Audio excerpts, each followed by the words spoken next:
pranks when he's obviously a struggling alcoholic. This guy says he wants to help Josh, yet publicly contributes to his downward spiral into alcoholism. Okay, so you pay for his phone bill. Great, do you want a cookie? The fact is, you've probably done irreversible damage to Joshua's life. You have the ability and resources to probably get Josh some help, but I do not think you care or want to. I firmly believe that if Josh had friends his own age that were good influences on him, then he would be alright. While it was a fairly harmless video compared to the other accusations, it seems this one got a lot more attention, as Michael himself took notice of it. In a now-deleted TikTok, he said CD was dead to Joshua, hinting at their former friendship. At the same time, another large TikToker called RoaringLion, who also happens to be within Michael's cadre of friends, would reply to it, effectively dismissing the accusations. This, along with some other comments, led CD to release a much more in-depth video on his YouTube channel. In this scathing critique, he admits that he wasn't really acquainted with Josh at this point. Still, he goes on to defend him, arguing that his alcoholism is entirely Michael's fault. He also highlights some statements made by him where he defends what he does by saying it's all for the good of the creators he works with. He accused him of being the reason Josh had stopped talking to CD in the first place, claiming Michael to be a manipulator who was separating Josh from all of his friends to keep his control. The big thing I have a problem with is a sign of a manipulator is separating someone from their friends, their good influences, whatever. That is what Michael is doing. He is making sure that Josh now no longer has any contact with me. He's making sure that Josh is separated from anybody that could potentially take him away from you, Michael.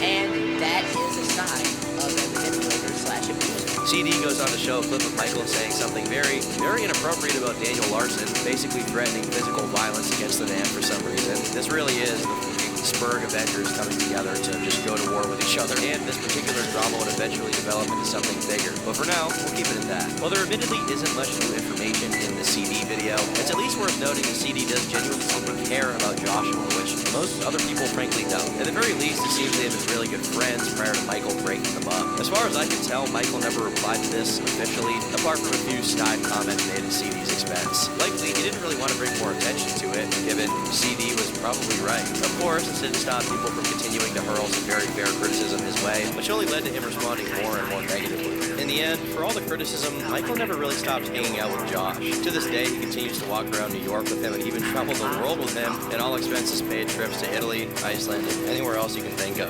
While he constantly catches more and more negative attention, it doesn't seem he's that fazed by it, not least of all because he doesn't actually rely on TikTok as a means of getting an income given his own pre-existing hot dog wealth. As Joshua's manager, Michael would, of course, try to contribute to the management side of things, which he did by diversifying his income streams. Of these, one suggestion would really take root: World of T-Shirts New York Tour.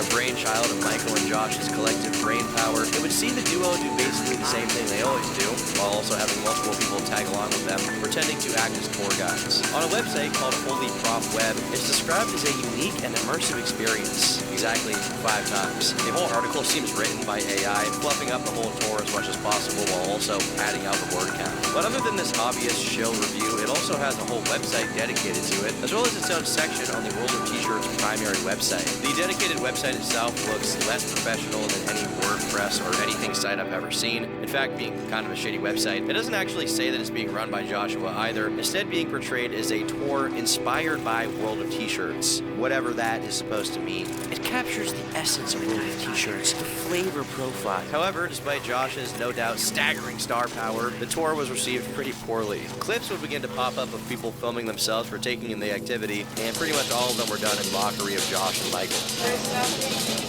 can't do. Now you're in New York. We ended up in Times Square.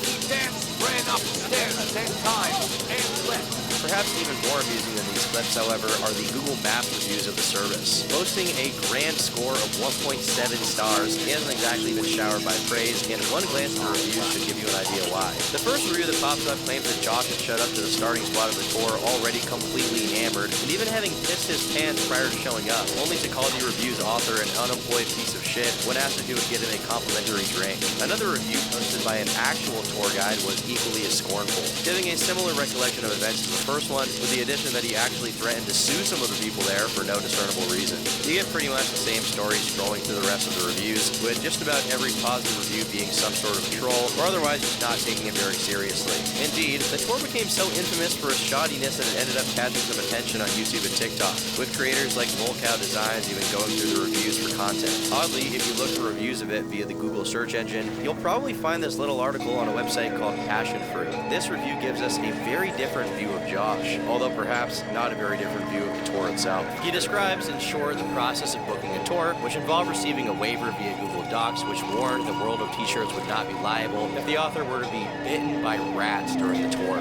Not sure why that's so specifically listed. I've personally toured New York, and I've never had any liability waiver list anything about being bitten by rats, but you never know what's going to happen with Josh. They would then set up a meeting, which Josh would show up to half an hour late for, at which point they had a very curt interview, which, as the author writes, had nothing we could actually use in the article. He then describes the tour, which involved them walking across the streets aimlessly, while the author asked Joshua questions about his life, as well as just tried to really talk to him normally one-on-one. Josh would constantly give people side glances, paranoid that any single one of them could be a troll, and he rejected everyone who approached him for a photo. He justifies some of this paranoia with a story he tells the author from when he was in Texas. One day, when he came back to his hotel room, he saw that someone had broken in and defecated on his bed. At one point, Josh would pull out his phone, and as is usual for these tours, he would film a TikTok. After that, they took a metro ride on the train to Williamsburg, until they reached a bar by the name of Union Pool, where everyone was too old to recognize Josh. Then, they walked over to another bar, where the author alleges he bought Joshua a margarita as a thank you, at which point they said their goodbyes, and the autist-in-chief slunk away into the shadows. The article provides an interesting view of Josh, describing him as a very earnest and kind person, highlighting just how much he differs from the idea promulgated by social media. From clips of him behaving like a total nitwit to the thousands of hate videos made about him. Largely, the author seems satisfied, albeit he never spoke to the tour's quality. Overall, this was the most positive reception the tour ever got, and it's only positive because it entirely ignores the fact that there was even a tour in the first place. Despite this, the project is still ongoing, with most of the tours getting a dedicated TikTok in lieu of Joshua's ceaseless hustling, all while being constantly babysat by a man twice his age, who is not his father or relative in any way. Speaking of Michael, as I've alluded to earlier, he would get Josh into a rather strange bit of beef with Daniel Larson, another channel favorite here. While it's hard to say exactly where it started, it seems that fans of the two respective creators were really pushing them to have a fight with each other in New York City. This led to the two of them to name drop each other, with Michael even supposedly trying to set up a boxing match. A lot of this drama is pretty much entirely contained in Michael's account, which has since been nuked. This complicates the process of tracking down how exactly it developed. What we do know is that at some point, Michael claims that Daniel Larson had found his home address, even though there didn't seem to be much proof. This led to him releasing a video talking about how he would have to hire bodyguards for Josh to protect him from Daniel Larson. Alright, so get this. I'm hiring a security detail even larger than the one that Donald Trump has to defend World of T-shirts from Daniel Larson. Conversely, Daniel would respond to what he deemed as threats from Michael by making a legal threat. This message is for Michael Quinn. If you do not stop with the threats, then I will be forced to press charges and file a cease and desist. This all came to a head with Michael trying to set up a meeting between Josh and Daniel, where the latter would have to travel to New York City all the way from California. So after 2 hours of negotiations, we came to an agreement that Josh wants to meet Daniel Larson. Stipulations, couple of stipulations. Yeah. You know, first of all, I have to be there. It has to be a place they won't be docked.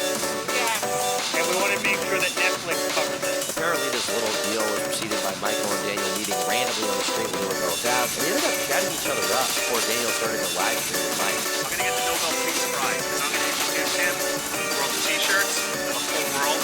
It's going to be beautiful. The impression gathered by most is that Michael was basically trying to stir trouble between the two for no other reason than to flaunt clout. This is certainly a prevailing belief on the World of T-shirts subreddit, where, as we've already discussed, people hate Michael's guts. Not that I really blame them. Nonetheless, this wouldn't stop the meeting from actually happening, and later in May, Daniel flew out to New York, where he finally met the dastardly duo in real life. Their whole meeting will be streamed on Michael's TikTok, which thankfully was archived. For the entirety of the meeting, they're sitting in a diner eating food while Michael and Joshua record at the same time. For the most part, Daniel Larson and Joshua Block don't really seem that interested in actually talking to each other, seemingly only doing so out of politeness. It's pretty awkward to listen to. Meanwhile, Michael's the one largely driving the conversation, trying to get them to interact in a more entertaining manner, like when he randomly asked what kind of collab they would do. In particular, Michael actually invited Daniel to Joshua's signature tour of New York. Can you guys do like daily collaborations maybe in the city? Would you like that, Josh?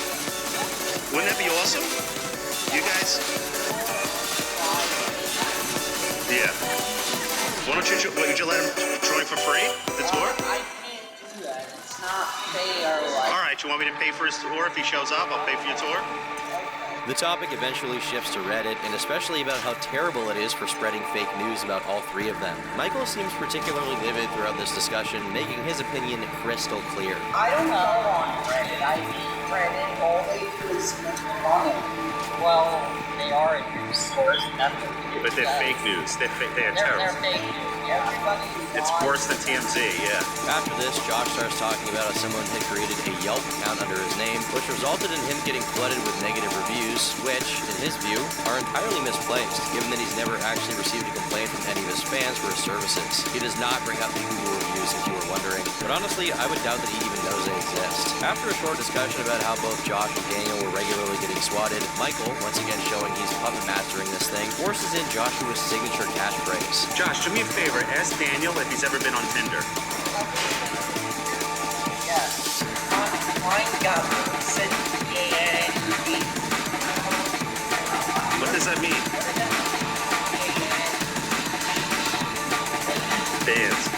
He's banned from Tinder. Right, okay.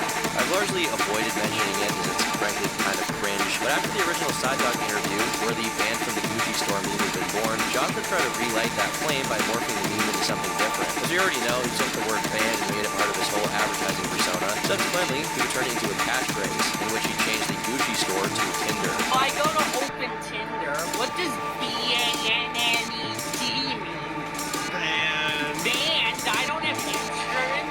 But back to the interview, the discussion loops back to swatting and doxing. In particular, Josh brings up how, due to people doxing a lot of the bars he goes to, a lot of bartenders would outright refuse to serve him. Knowing Joshua, he probably sees this as the absolute worst thing that could happen to him. The most interesting part of this whole clip is a rather brief part during which Michael asks Joshua if he's going to stop drinking, clearly doing so to solicit a view-worthy reaction. Joshua responds to this in a rather interesting manner, accepting that he does indeed have a drinking problem, but says he's unwilling to commit to stopping. You're gonna quit drinking, right?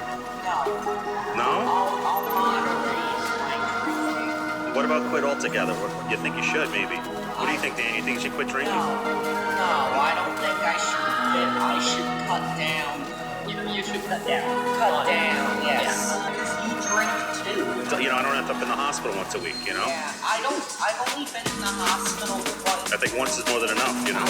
He also reveals that his drinking problem has led him to end up in the hospital twice. Of course, he doesn't say with the level of severity that that kind of statement should warrant, but he does say it. After that, there's not much to say about the interview. Michael does his best to keep the chat going as long as possible, and to the credit of our two TikTok e-celebrities, they are decent at engaging in casual conversation with each other by the end. Josh seems excited for an upcoming trip to Vegas, with perhaps the most interesting part being the fact he's mildly worried about his safety, as he's unwilling to leave the touristy areas. He seems to have a fear of the rascals of Las Vegas. In the end, Daniel and Josh part ways, having officially made peace, which is then further discussed between Josh and Mike. It's strange to hear Michael talk about it as though it had been some earth-shattering drama, considering it was completely astroturfed by him and then ended by him. There isn't really much of a takeaway here, nor a whole lot resulting from it. The much-hyped collabs they talked about never really materialized, and in the eyes of most, the meeting was pretty underwhelming, not helped by the fact that most of it was just being steered by Michael. The most entertaining thing people got out of it was this brief animated clip, which parodied the whole interaction. What does BANNED mean?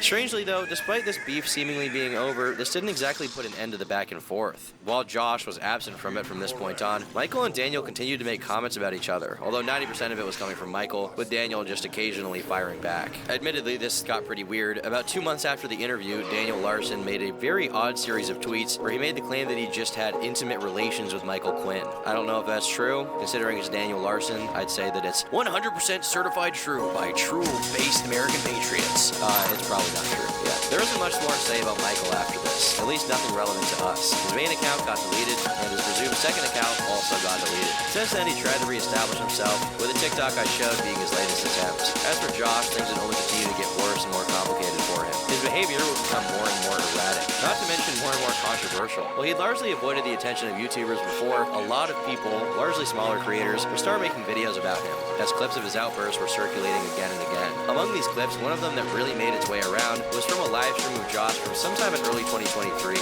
The stream started innocently enough until the King of New York was approached by someone claiming to be a fan, only to really quickly devolve into whatever this is.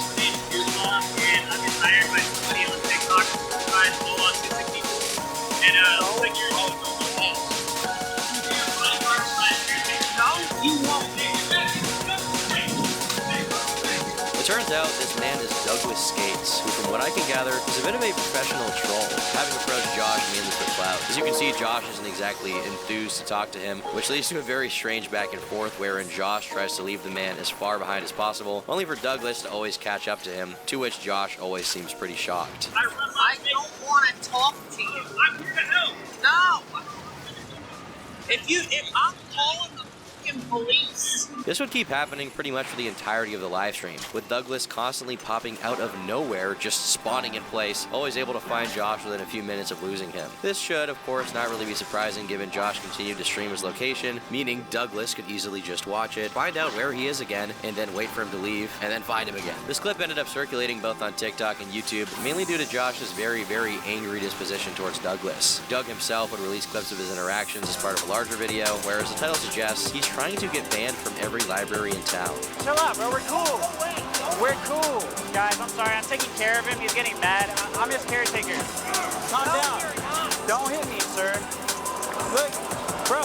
As more and more of his public outbursts were exposed via compilations and re-uploads, Josh will start catching the attention of the commentary scene, resulting in a number of videos being released about him, namely from the Kiwi tapes. But more interesting than most of these videos is a release from a channel called Masshole Media. The channel released a video in the form of a documentary, where the filming crew shows us a day in the life of Joshua Block. It does give us a pretty interesting look at the kind of person Josh is, being fairly polite with the filming crew throughout. We get to see what he looks and acts like when he's not the one holding the camera, and frankly, he seems like a pretty nice dude when he's not plastered out of his mind. How come, excuse me, is it true that, like, I looked on Google and bartenders can't accept an out-of-state ID in Mass? Is that No, that's not true. That's not true. How come I saw that on Google? But is it like a law that they can't accept it, but they don't enforce it? We also get to see some more candid interactions with fans, who end up approaching him in droves. This time around, he does accept photo opportunities and doesn't actually ask for money from anyone. In general, the documentary puts quite a positive spin on Josh and his behavior, which frankly was a pretty refreshing find. But it doesn't exactly break new grounds by giving us more lore, other than making one very interesting assertion regarding Josh's drinking habit. The alcohol situation with Josh, from what I saw and who I spoke with, he has about 4 to 5 drinks a day. We went to 2 bars and he just got out of dinner when I saw him. So he probably had 3 drinks when around the time when I was around. It wasn't like going to one bar, having 5 drinks, then leaving, going to the next bar, having 5 drinks, then leaving. It was one drink, you sitting there, he'd sip on it, he'd do whatever, he'd walk around for another hour, 30 minutes, whatever, and then we'd go to another bar and he'd have another drink. That's kind of what I perceived it as. Obviously, people are going to have other stories, kind of explain what they've seen from him, whether it be on his tours, whatever. But he was controlling it, and he was doing like a very, very good job, and it was still coherent. I didn't notice anything out of the blue. Suffice to say, the Masshole channel has a rather flowery view of Josh's alcoholism, although admittedly finding out how bad his drinking is kind of hard. Given the statements by his customers, we know it's pretty bad, but without concrete numbers, it's hard to tell if he's, pretty degenerate alcoholic or on the verge of death. But as luck would have it, we wouldn't be without concrete data for long, as the same month of the doc's release, a channel will be created on TikTok with a clear purpose, to answer the question of just how bad Josh's alcoholism is. The channel is pretty amusingly called World of Alcohol Tracker, and it boasts 170,000 followers of its own, pretty much spending its entire time keeping up on Josh's day-to-day activities, with a big focus on keeping track of how much he drinks. This is best exemplified by his very first video, where he notes down every single drink Josh had consumed on camera, calculating that, accounting for loss of blood alcohol level due to sobering up in between drinks, he would have had around 0.21% blood alcohol content level by 8 p.m., having started drinking around noon. For context, if you blow a .8 when you get pulled over, you're probably going to get a DUI. So Josh is at triple that amount. With a slight break following the second video, this guy went on to diligently catalog Joshua's alcohol consumption for every single day from the 31st of October all the way up to January. He even documented a few more relevant metrics, including the amount of money Josh would spend on drinks and even the amount of calories consumed. The channel got a shocking amount of attention, especially considering that it really hasn't been around that long and is like a niche account following a relatively niche person in the grand scheme of things, just covering his alcohol addiction. It's such a small area of anything to focus on, and it blew up, which if anything shows just how fascinated people are with the world of t-shirts. Less than 2 weeks after posting his first video, he posted another breakdown, which ended up netting him over 2 million views. And in that video, he concluded that throughout the 8th of November 2023, Josh got to a blood alcohol level of around 0.22, paid roughly $25, and consumed around 2,300 calories. For those who don't know, 2,300 calories is around what an average male his age would eat in a day, and he was consuming that in alcohol alone. The whole channel serves as a stark reminder of just how bad Josh's addiction has gotten, and given that he hits at least 0.2 across pretty much all these videos, it's clear that this man is drinking himself into an early grave. This new perspective on Josh led to a lot of attention being brought back to the World of T-Shirts channel, which was largely negative. While most had always been vaguely aware of his problem, these videos opened a lot of people's eyes to just how bad the problem was. Conversely, Josh and Michael would both end up learning about the tracker. According to the tracker himself, Michael came out against him, arguing he was sending people to Josh who would actively encourage him to drink more. The tracker dismissed that idea wholesale, arguing the only people encouraging it are people from Michael's side of things, which is definitely true. I'm not here to physically help Josh anymore. I'm just here to leverage his account and his content to help people. I've gotten hundreds of messages validating that people are drinking less because of this content, are more mindful about their drinking, and I think this is all great, positive